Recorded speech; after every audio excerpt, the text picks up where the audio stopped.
प्यारे बच्चों, हम पढ़ रहे हैं नई उषा कक्षा 8वीं से और इसके कवि का नाम है श्री सत्यनारायण लाल जी। कवि का नाम, कवि जो इसके हैं उनका नाम क्या है? सत्यनारायण लाल जी। और कविता का नाम तो आपको पता ही होगा, क्या? नई उषा। ये अब इस दोनों चीज़ों का उपयोग आपको कविता के संदर्भ में करना होगा। जैसे इस कविता की जब व्याख्या आ जाए तो संदर्भ में आपको लिखना होगा कि प्रस्तुत कविता कवि सत्यनारायण लाल द्वारा रचित नई उषा कविता से लिया गया है। अब आते हैं प्रसंग। कविता के माध्यम से कवि कहना क्या चाह रहा है? कवि ये कहना चाह रहा है कि स्वतंत्रता मिल चुकी है और आपको भी आगे बढ़कर ज्ञान का प्रकाश फैलाना होगा। आपसी कलह द्वेष मिटा करके परस्पर प्रेम भाव जगाना होगा। कठिन हो गया ना? तो आप इस प्रकार से लिख सकते हैं कि कवि नवयुवकों को जगाने का काम कर रही है, या नव जो युवा है, देश के युवा को देश के लिए, देश सेवा के लिए, युवा को देश सेवा के लिए प्रेरित कर रहे हैं। तो ये हो गया आपका प्रश्न। अब आते हैं इसकी व्याख्या में। सभी कविताओं का जो संदर्भ है उसमें वही लिखा रहेगा और प्रसंग में भी इसी का इस्तेमाल आप कर सकते हैं कि देश की युवा को देश सेवा के लिए प्रेरित कर रहे हैं। तो ठीक है बच्चों, अब हम आते हैं इसके व्याख्या पर।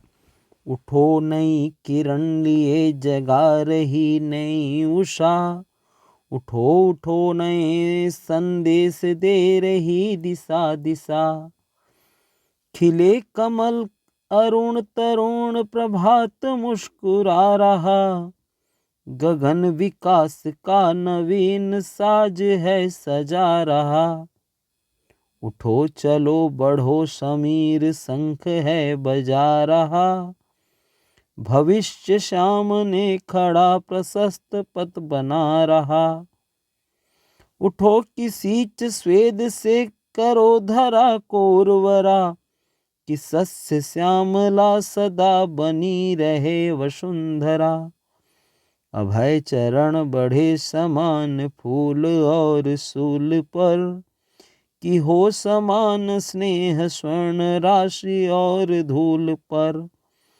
सुकर्म ज्ञान ज्योति से स्वदेश जगमगा उठे, कि स्वाश्रयी समाज हो कि प्राण प्राण गा उठे, सुरभि मनुष्य मात्र में भरे विवेक ज्ञान की, सहानुभूति सत्य सत्य प्रेम आत्मदान की, प्रवाह स्नेह का प्रत्येक प्राण में पला करे, प्रदीप ज्ञान का प्रत्येक गेह में जला करे, उठो की बीत है चली प्रमाद की महानिशा, उठो नई किरण लिए जगा रही नई उषा। अब इसमें से जो शब्दार्थ हैं, किरण, जो सूर्य किरण की बात किया जा रहा है।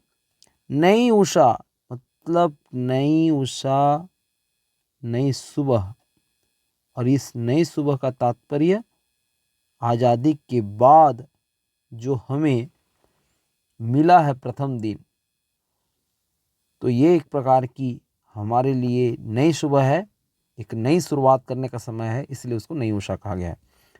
उठो उठो नए संदेश दे रही दिशा दिशा, दिशा दिशा प्रत्येक और चारों ओर,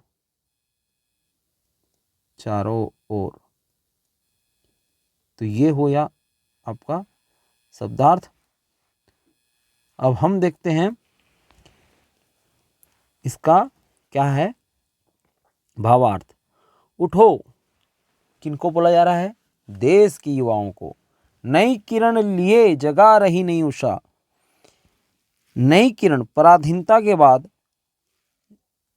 रात्रि खत्म हो गई है, नई उषा आ गई है और ये नया संदेश दे रही है, चारों ओर से हमको नए संदेश दे रही है। उठो उठो नए संदेश दे रही दिशा दिशा, हमें चारों ओर से नया संदेश दे रही है। खिले कमल अरुण, अरुण का मतलब सूर्य। अरुण किसको बोलते हैं? सूर्य को बोलते हैं। तरुण प्रभात मुस्कुरा रहा, प्रभात यानी सवेरा।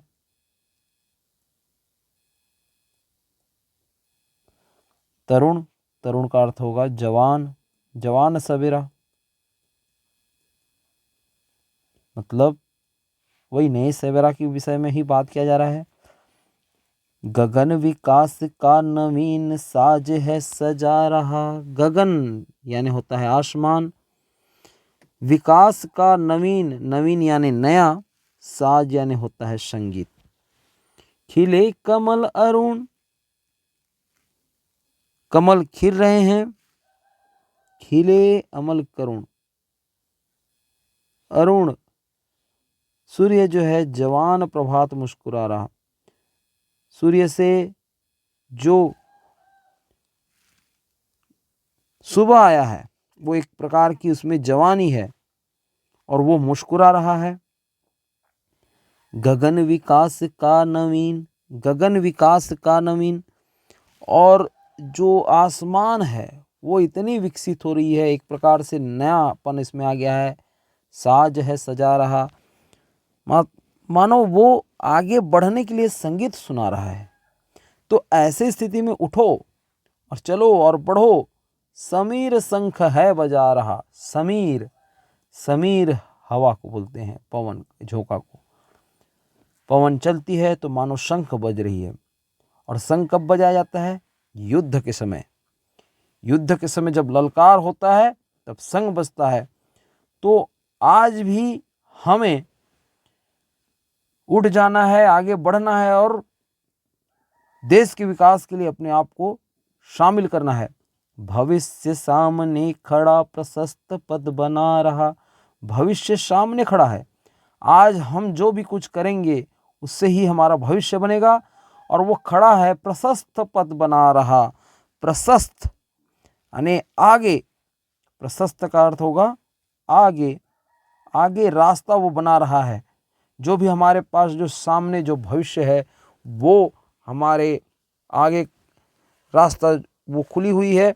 हम उसको हम प्रकृति के मार्ग पर हमें आगे आज बढ़ना है, क्योंकि हम स्वतंत्र हो गए हैं।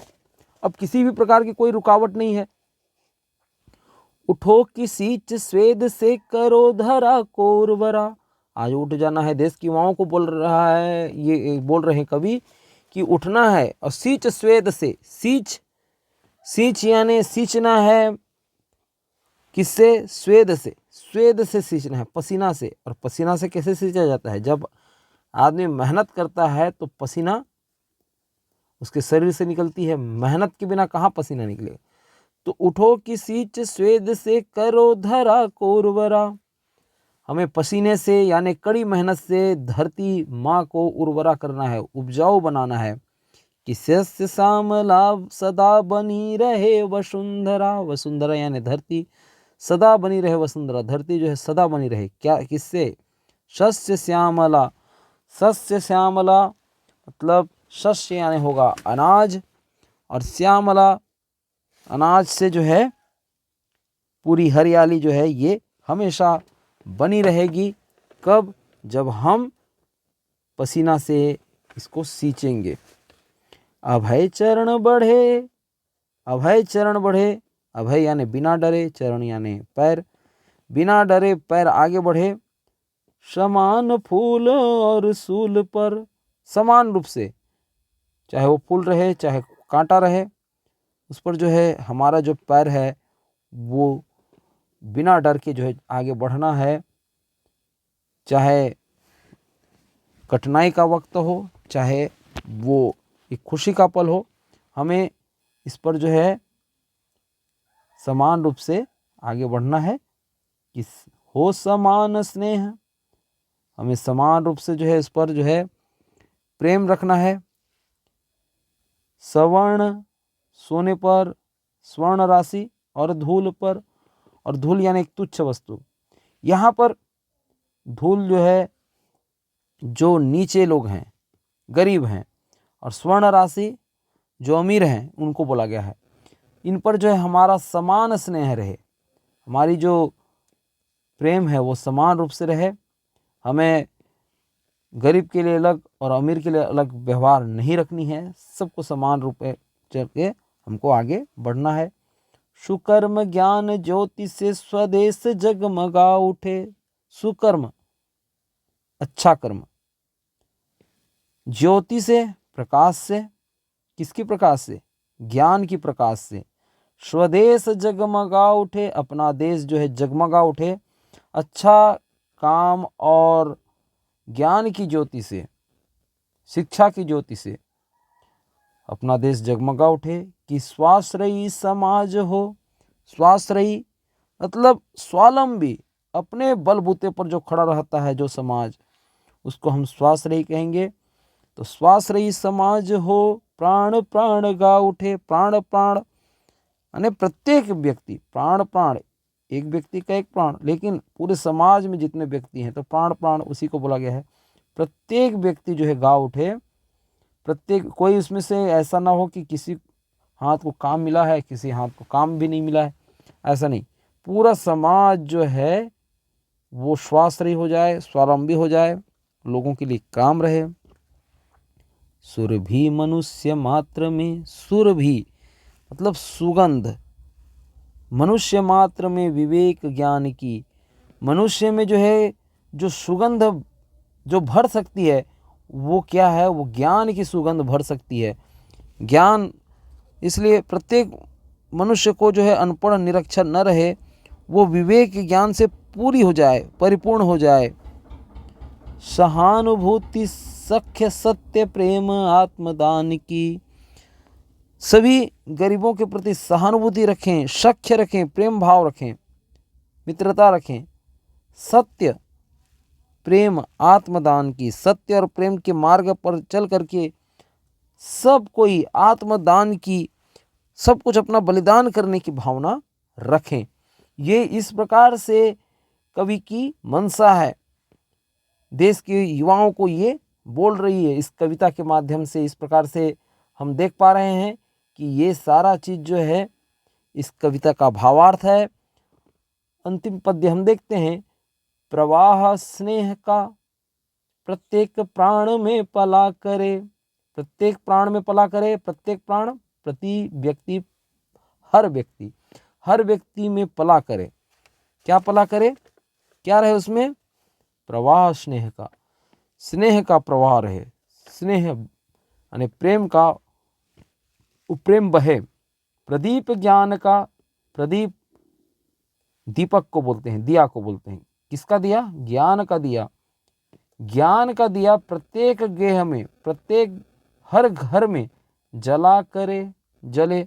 और ये इस प्रकार से आज़ादी जो हमको मिली है तो ये अब होना चाहिए। उठो कि बीत है चली प्रमाद की महानिशा। अब तो उठ जाओ, बीत चली है, बीत गई है। क्या बीत गई है? प्रमाद की महानिशा। प्रमाद यानी होता है निराशा। निराशा, जब अंग्रेज जो है हमारे देश में आए थे और हम चाह कर भी अपने देश के लिए कुछ नहीं कर पा रहे थे क्योंकि हम उनके गुलाम थे, तो प्रमाद की, एक प्रकार से प्रमाद छा गया था पूरे देश में, निराशा छा गई थी। तो वो निराशा की महानिशा, महान निशा, बड़ी जो रात्रि थी वो काल रात्रि चली गई है। इसलिए उठ जाओ, नई किरण लिए जगा रही नई उषा। क्योंकि नया किरण लेकर के, नई उम्मीद लेकर के हमको जो ये नई उषा है, जो स्वतंत्रता रूपी, आज़ादी रूपी जो नया शुभ है, ये हमको जगा रही है, आगे बढ़ने के लिए प्रेरित कर रही है। तो ये निराशा की महानिशा समाप्त हो गई है और प्रातःकाल यह नया संदेश दे रही है।